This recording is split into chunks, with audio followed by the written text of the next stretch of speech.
嘿，剛提到新車，恭喜恭喜！無論是純燃油的還是混動的新豐田，這波喜氣必須先接住。不過有句話我得跟你嘮嘮，這事兒關乎你的車能陪你走多遠，必須現在就說明白。剛提的車千萬別當老司機開，最忌諱的就是覺得技術先進了，磨合期就沒了。這想法千萬要不得。不管多牛的車，磨合期都是真實存在的，它能讓車況穩如老狗，跑得更遠更久。簡單說，在你剛拿駕照的頭幾百英里，你不做什麼比你怎么做重要的多。咱們一個個來說。關於剎車，剛開車就想秀一下，來個急剎車，千萬別。這時候剎車片和剎車盤還在互相認識的階段，關係還沒處好。你這麼一猛操作，他們可能就處不來，產生異常磨損，以後剎車就沒那麼利索了。關於發動機，這才是重頭戲。前1000英里簡直是發動機的訓練營，很多人不知不覺就把新車給開廢了一半。怎麼廢的？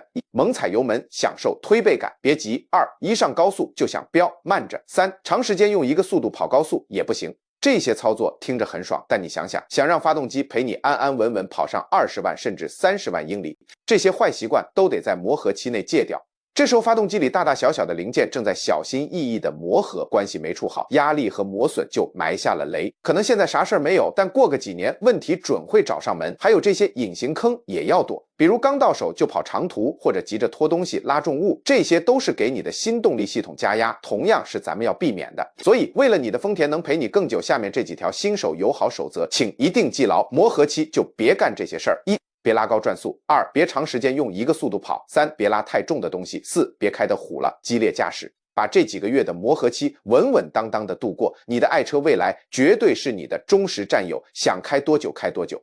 嘿，開豐田，尤其是混動車的新車主們，有件事兒你可千萬別幹，不然傷車。那就是從提車第1天起就完全忘了該給發動機換機油這回事兒。很多車主都不是故意的，但就因為這個無心之失，得等好幾年後才能嘗到苦頭。比如說，大家都知道新車有個磨合期，對，很多人覺得磨合期一過，廠家不是建議1萬公里才做首保嗎？那就等等唄。聽起來好像挺對的，但你要是打算把這輛車開個10年8年的，那這招可就不太靈了。你想啊，剛買回來的車，發動機裡面那些零件都是初次見面，互相配合的時候，免不了會磨出一些肉眼看不見的金屬小碎屑。他們雖然不會立刻搞壞發動機，但你心裡要是裝着長期可靠這4個字，就絕不能讓這些髒東西在發動機裡流浪上1萬公里。所以磨合期一結束，立馬就把機油換了，把它們早早的清出去，發動機才能乾乾淨淨的開啟新生活。要是跳過這一步，就等於讓污染物在發動機裡賴得太久。再一個常見誤區就是每次換油都非得把周期拖到1萬公里。但你想過沒，咱們平時的開車環境真有那麼理想嗎？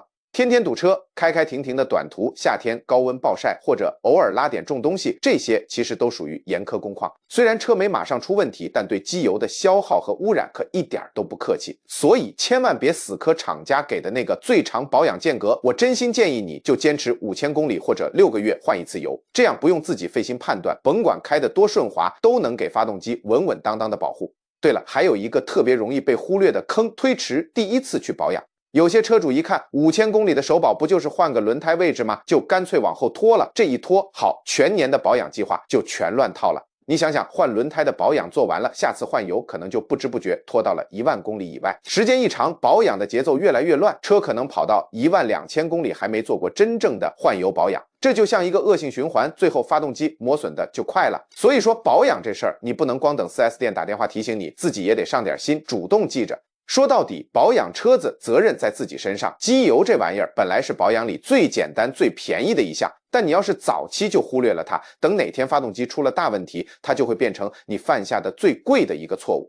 有個特別不起眼，但時間長了真會壞你車的小習慣，就是加油加太滿，是不是聽着有點玄乎？但真沒騙你，這事兒特常見，尤其是剛換了豐田或者豐田混動的新車主，中招的最多。你知道為啥不？很多時候就是個習慣誤區。你是不是以前開那種油老虎大車，現在換了個省油的豐田小車，突然感覺這油箱怎麼跟個小水杯似的，油槍啪嗒一下跳停了，你心裡琢磨着，哎，咋感覺還沒滿呢？再加點，打住，兄弟，這步千萬不能走。豐田這車它油箱本身就有備用油量呢，就算你油表燈亮了，油箱裡也還有不少油等着你呢。所以油枪一跳就說明它真滿了，你死命再擠那幾升油，它并不能让你多跑100米，纯粹是给自己找麻煩。你想啊，现在车上的油路系统都靠那些密封的小部件来處理汽油蒸汽的，你加太滿，液態汽油就會被硬擠進那些直走蒸汽的管路裡，時間一長，負責回收蒸汽的那個叫碳罐的家伙就會被你這油水泡壞，輕則故障燈老亮着，油耗蹭蹭漲，重了就得掏錢大修，心疼不？最坑人的是它不會馬上就給你撂挑子，屬於慢性病。你今天這麼加一次沒事兒，明天還這麼加也沒事兒，你根本意識不到正在一點點的內傷你的車。所以記住了啊，以後加油，油槍第一次跳槍就趕緊收手，千萬別再捏着槍頭子繼續擠油了。就這點小習慣可真不是鬧着玩的，時間長了麻煩大了去了。剛提了豐田新車，特別是混動車，有件事千萬得注意，別犯個小迷糊。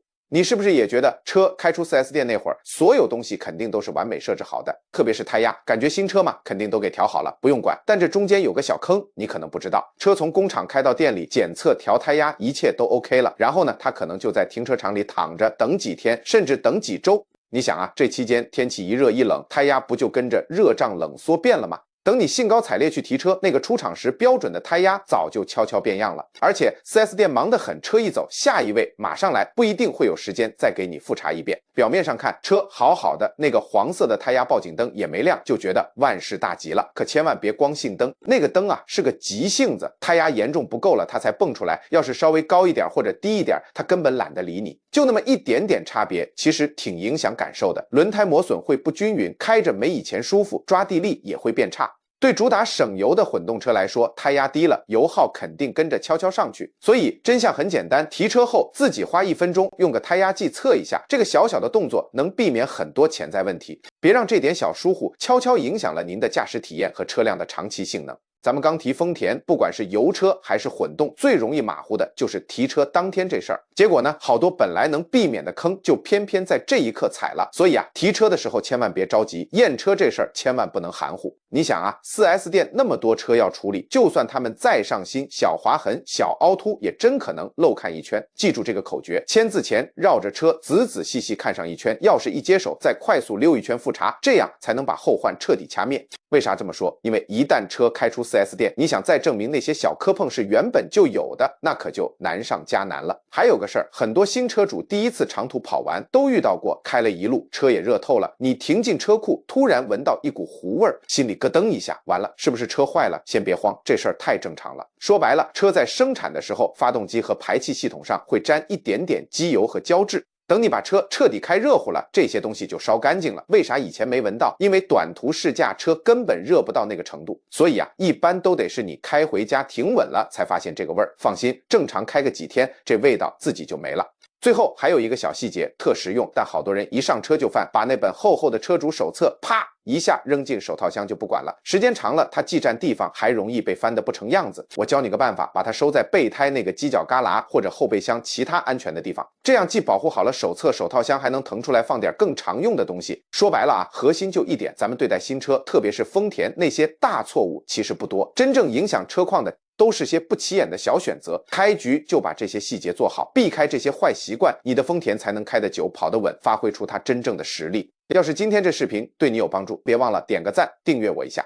我主頁還有好多關於豐田的乾貨，分享的都是真實的用車經驗、保養竅門和怎麼把車開得更省心的心得，保證對你有用。